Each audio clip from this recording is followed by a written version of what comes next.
go-karting? Yeah. Who's the fastest? Oh, he's put his hand up already. So, Lisa, what are we doing today? It's a bit different. We're Casada go-karts. So just in here now, Tommy the older one, it's his favourite little pastime. So we've talked before about there's loads to do for families out here, and this is just an example of that. Yeah, when family and friends come on holiday, it's somewhere that we visit every single time. Tommy, I've heard you're a superstar here and you're super fast. So what's the fastest lap you've done? The fastest lap I've done around here is a 56 seconds. Okay, is that pretty speedy then? All right. And Charlie, you love a good bit of go-karting, do you? Yeah. Got his Ferrari top on as well. Have you got a Ferrari, you? No. No. That's faster than Ferrari, isn't it? Yeah. Carl, what's it like then in terms of stuff to do for the boys? There's loads to do out here. There's loads to do here, yeah. They come here quite often. Tennis twice a week, swimming once a week. Yeah. Because that's one of the questions we get on the channel a lot. You know, what is there to do for families? What's it like actually settling here rather than just being here for a holiday? You never really run out of things to do. There's always something different. Beating Charlie on a go-kart. You can beat Tommy. But I'm not even going to be in it big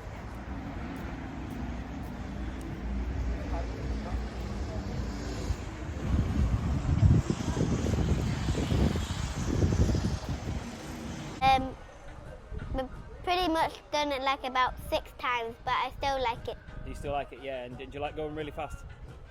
Yeah. Or are you a steady driver? Not a steady driver.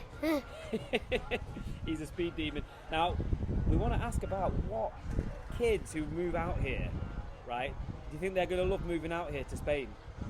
Probably. What do you love most about living out here? It's not like England. It's not very cold, but it's not too hot. It's just right, isn't it? And what about school? Do you love school? Yeah, it's a nice school. What's your favourite thing about school? Probably the lessons. And have you learnt a little bit of Spanish as well? Yeah, but sometimes I've got 2 lessons, but most of the time I've got 1 lesson of Spanish. Wow, I want to know what you want to be when you grow up. Have you decided yet? Yeah, a police. You want to be the policeman? You want to be a Spanish policeman? All right, cool. Let's go over here and talk to Tommy. Now, this is the speed demon here, guys. He's setting times which beat most adults, don't they? How have you got so good at doing that? Just from playing racing simulators and stuff in the arcades. Now, how old are you? I'm 11. And how old's Charlie? 8. Right, so is there a lot to do here for 11-year-olds? Yeah, there's a lot because you're just old enough to go on there and you're just the right age to go on the bouncy castles that are behind. Okay, so basically when you've got free time, are you ever bored or is there just so much stuff to do out here? There's just so much to do. Give us an example of other stuff. Swimming in a pool, going outside and playing on a bike and stuff like that. So cool. All right, Charlie, let me ask you, is it easy to make friends out here? Did you find it easy to make friends at school? Yeah, it's very easy. Yeah. It's harder to like keep the friend than getting the friend. It's harder to keep the friends, yeah. But Yeah. when you first, how old were you when you moved out here? Do you remember? Yeah, 2. Wow. So you've basically been born and raised here, haven't you? You've been raised here. And how old were you when you moved out here? 6. 6. And what was it like for you when you were 6? Can you remember? No. Just become part of your natural life now, hasn't it? Would you say that people who are your age should move out here? Yeah, everyone should move out here. Just tell us about we haven't actually asked your perspective because obviously you guys you run Welcome Estates. I know Carl, you do other stuff, but just tell us about when you moved over here and what actually made you want to move over here.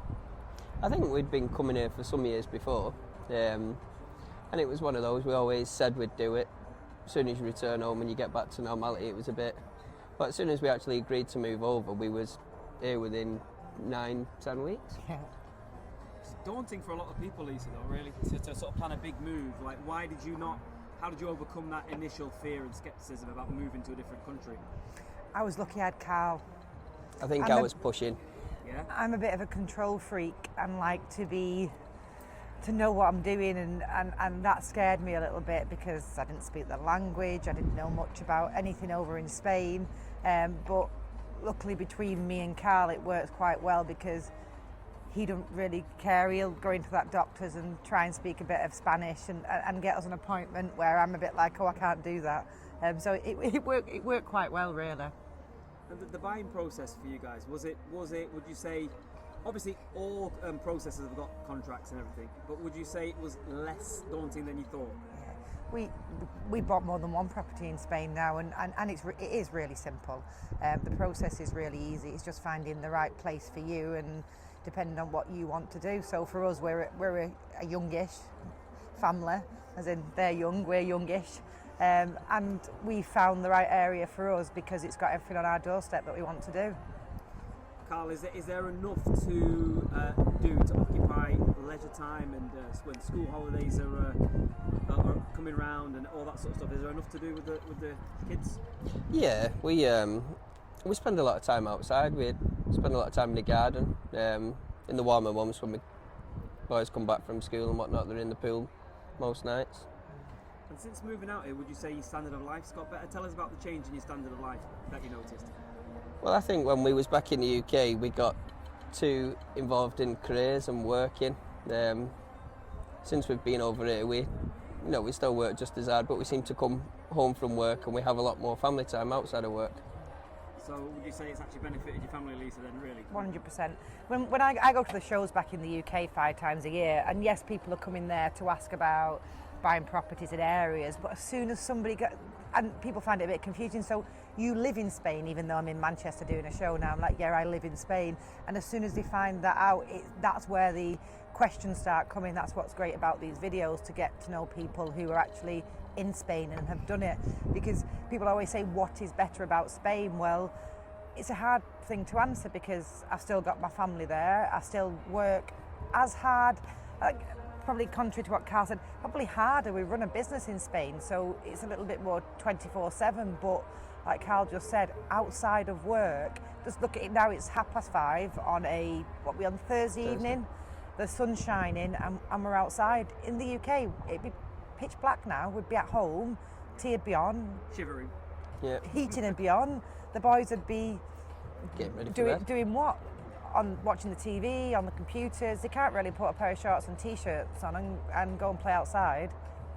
Yeah, we had a barbecue just last night, didn't we? Yeah. It was great. Yeah. Carl, you do a mean barbecue, to be fair. Yeah. Had you always got those skills before you came out here? Or was that No, I No. learnt them here. No. I don't even think I had a barbecue back in the UK. He didn't cook until he came to Spain. And now he can manage cooking for a good number of people on that barbecue.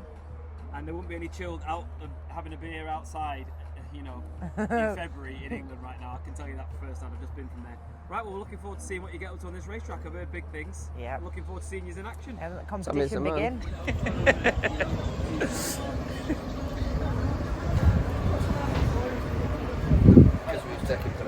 Wait, you going? I think this look suits you, Carl. Yeah? My hair there? Yeah. Hot head. You look like Susie. I look like Charlie. No, you do. So you're riding with Charlie. Yep. Me and Charlie in a double two-seater. Dream team. Yeah. Our Well, it car's pretty a bit much. slower than his. Well, it pretty much is a dream team because we've got on top 10 everyone on this track before. Fantastic. Yeah, we're in the top 10. Oh. Top 10 all time. We need to call Guinness Book of Records to get you in there. And you ride solo. Is that because you're the main man? Sometimes we get the slowest car ever, but sometimes we have the fastest car. That's like 1 out of a million. Well, let's hope we get a fast one today.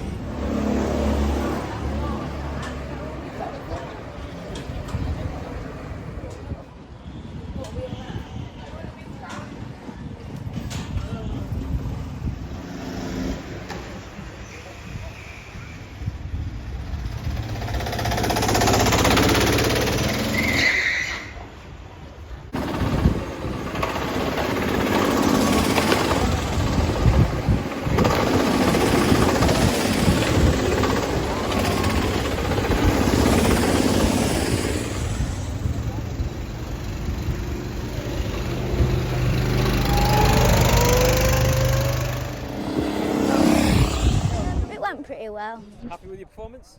Yeah. Tell us about your times. I got a 56 on that one, which was really fast. Nice. So actually, I think you beat your dad and Charlie, didn't you? Yeah. Come on.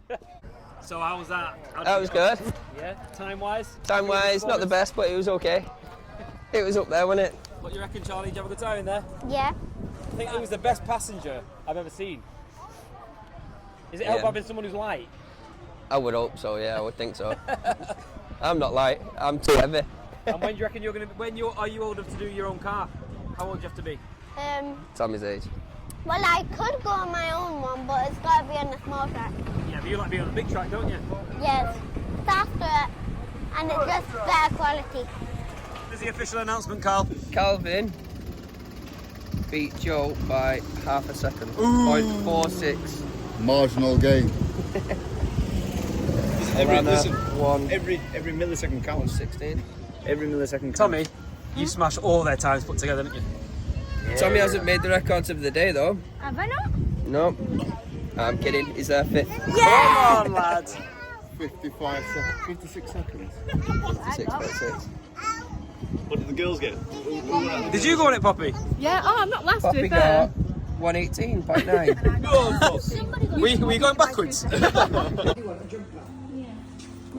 €30, so get one next time. Tommy, second best time of the entire day. That young lad over there, tell you something, he's got some talent. Watch out for the future F1 superstar.